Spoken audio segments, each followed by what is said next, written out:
ခုခေတ်မှာရေးစားထားဖို့ကြောက်လိုက်တာအမျိုးသမီးအကောင်လုံးကလည်းအရင် drama တွေများ toxic တွေယောက်ျားတွေအကောင်လုံးကလည်းဖောက်ပြန်နေကြတယ်စသဖြင့်ဒီလိုမျိုးပတ်ဝန်းကျင်အတိုင်းဝိုင်းကမြင်လာကြရပေါ့နော်ဒါကြောင့်အောင်ဆိုဒီဗီဒီယိုကိုဆိုအပိုင်းလေးနဲ့လုပ်ပေးဖို့စဉ်းစားလိုက်တယ်အဓိကဘာလဲဆိုတော့ relationship မှာကဲအဲ့လိုပြောပြီးဆိုလို့ရှိရင်ကိုယ့်ရဲ့အတွေးခေါ်ကမှမှန်တာမဟုတ်ဘူးသူများအတွေးခေါ်ကလည်းမှန်ချင်မှန်မယ်မှားချင်မှာမယ်အဲ့တော့အတွေးခေါ်တွေကမှားချင်မှမှန်ချင်မှန်မယ်ဒါပေမဲ့သိပ္ပံသဘောတရားပေါ်အခြေခံပြီးတော့လူတွေရဲ့ psychology နဲ့ပတ်သက်ပြီးတော့မှန်ကန်တဲ့ relationship ကိုတည်ဆောက်ပြီးဆိုတဲ့သိပ္ပံနည်းကျအချက်လက်တွေကတော့မှားမယ်လို့ဆိုမှမြင်ဘူးပေါ့နော်ဒါကြောင့်ဆို attachment styles တွေကိုဆိုညှောက်ပေးသွားမယ်ဒါကတော့စိတ်ပညာပေါ့အခြေခံပြီးတော့ပြောထားတဲ့အချက်လက်တွေဖြစ်တယ်ပေါ့နော်စုကိုယ်တိုင်လည်းစိတ်ပညာလေ့လာနေတဲ့အကြောင်းသူတယောက်အနေနဲ့ပေါ့နော်ဒီစာကို class ထဲမှာတင်တော့အရန်သဘောကျတယ်အဲ့တော့ကိုယ်တိုင်လည်းမျှဝေပေးခြင်းတယ်တခုစကားလေးခြံခြင်းတယ်ဒီဗီဒီယိုတွေမှာ English လိုတွေများပါလိမ့်မယ်ဘာလို့လဲဆိုတော့မြန်မာလို direct ဘာသာပြန်တဲ့အကြောင်းအရာမရှိဘူးဒါပေမဲ့စိတ်မပူနဲ့ဆိုအားလုံးကိုအများနဲ့အတိတ်ပဲဖွင့်ဆိုချက်လေးနဲ့ဆိုပြောပေးသွားမယ်ကိုအဓိကဒီလိုမျိုးစကားလုံးလေးတွေတွေ့လို့ရှင်မှတ်ထားပေး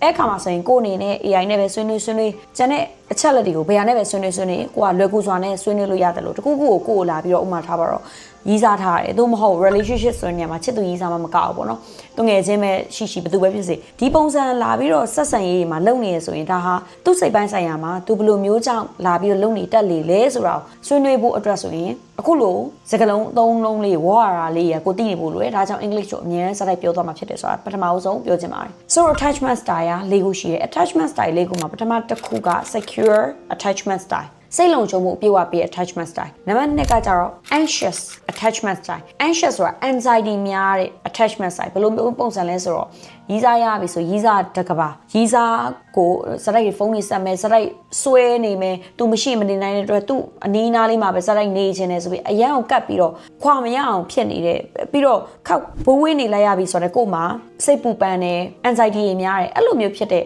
attachment style နောက်တစ်ခုကကျတော့ avoidant attachment style avoidant ဆိုတာ avoid ပေါ့နော်ဒီလိုရှောင်ပြေးတာပေါ့ခောက်ကင်းကွင်းနေတယ်ခက်ခွာနေတယ်ဆိုရက် style လိုမျိုးပြောမယ်ဆိုလို့ရှိရင်ရီးစားနဲ့ပြတ်တယ်ဘာမှမဖြစ်ဘူးကိစ္စမရှိဘူးပြတ်တယ် party သွားမယ်သူငယ်ချင်းနဲ့တွေ့လိုက်မယ်ပြီးပျောက်သွားတာပဲစသည်ဖြင့်အဲ့လိုမျိုးကိုယ့်ကိုထင်နေတယ်ဒါပေမဲ့တကယ်စိတ်ပညာမှာဒါဘာလို့အဲ့လိုမျိုးခက်ခွာနေရတာလဲတကူဆိုရင်ကိုကဘာလို့ချက်ချင်း distance တကူထားလိုက်တာလဲအဲ့ဒီထားလိုက်ရတဲ့အဲ့လိုမျိုး attachment style ကိုအသုံးပြုနေတဲ့သူအသုံးချနေတဲ့သူတွေလည်းရှိတယ်အဲ့ဒါ avoidant attachment style လို့ခေါ်တယ်နောက်တစ်ခုကကျတော့ disorganized attachment style disorganized ဆိုတာကျအဲ့ခုနလိုမျိုး anxiety တွေလည်းရှိတယ်ပြီးတော့ avoidant လည်းရှိတယ်အဲ့နှစ်ခုစလုံးပေါင်းနေတဲ့ style အဲ့ဒါဘယ်လိုလဲဆိုတော့ချစ်ရင်လည်းအရင်နေချစ်အရင်နေကပြီးတော့လည်း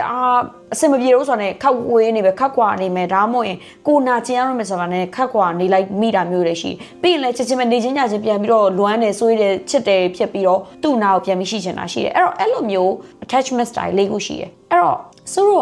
့ဘာလဲဆိုတော့အဓိက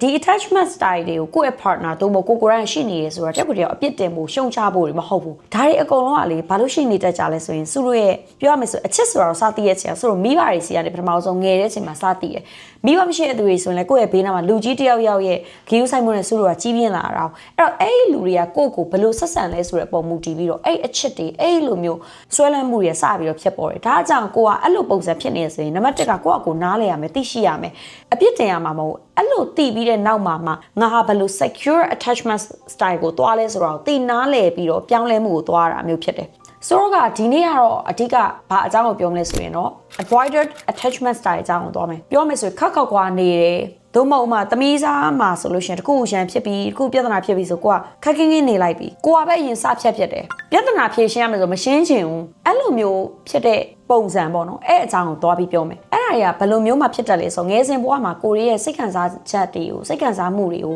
မိဘတွေစီမှာကောက်ဖွင့်ပြလို့မရတဲ့ကလေးမှမြင်ရတတ်တယ်ဥမာငိုနေပြီဆိုလို့ရှိရင်မငိုနဲ့တိတ်နင်းပါစက်ကိုပိတ်ထားခုပြုံးဆိုအဲ့ဒါရှိရမလားအဲ့ခါမှာဘာဖြစ်လဲဆိုတော့ကလေးရဲ့ emotions ကသူတို့ကချစ်ချင်းကိုပိတ်ချပလိုက်ရတယ်အဲ့လိုပိတ်ချလိုက်ရတဲ့အခါမှာခက်ခွာနေလာတဲ့အခါမှာကိုယ့်အနေနဲ့ emotions တွေကိုဖြစ်တော့မယ်ဆိုလို့ရှင်တခါတည်း cut လုပ်ရမယ်တခါတည်းဖြတ်ချရမယ်ဆိုတဲ့ပုံစံနဲ့စုရဲ့အုံနောက်ကတိဆောက်လာမိတယ်အဲ့တော့တကယ်အရွယ်ရောက်ပြီးတော့ချစ်တတ်ပြီဆိုတဲ့အချိန်လဲရောက်လဲရအဲ့လိုပဲစိတ်ခံစားချက်တွေဖြစ်လာပြီဆိုလို့ရှင်တခါတည်းခက်ခင်းနေတယ်ခေါ့ခွာနေတယ်ဒါမှမဟုတ် drama များလာပြီကိုယ်ဘယ်လိုဖြေရှင်းရမလဲမသိဆိုခက်ခွာနေပလိုက်တယ် emotions တွေကိုအလားမခံဘူးကိုယ့်ရင်နဲ့အဲ့ရှာကကိုယ့်ရဲ့အုံနောက်ထဲမှာဆွဲမြဲနေတယ်ဒါကြောင့် avoidant attachment style ဆိုပြီးကိုယ်ကဖြစ်လာတာပြောမယ်ဆိုရင်ကိုချစ်တော့မယ်ဆိုရင်အမြဲ reject လုပ်ခံရတာတို့ဒါမှမဟုတ်ခဏလေးတင်ထားလိုက်ရတာတို့ဒါတွေဖြစ်တဲ့အခါမှာဒီလိုမျိုး attachment ဖြစ်သွားခဲ့တယ်ပေါ့ attachment style ကိုတိဆောက်ခဲ့မိတယ်ပေါ့အဲ့ဒါကြောင့်မို့အဲ့လူတွေကဘာဖြစ်တယ်လဲဆိုတော့ငါနဲ့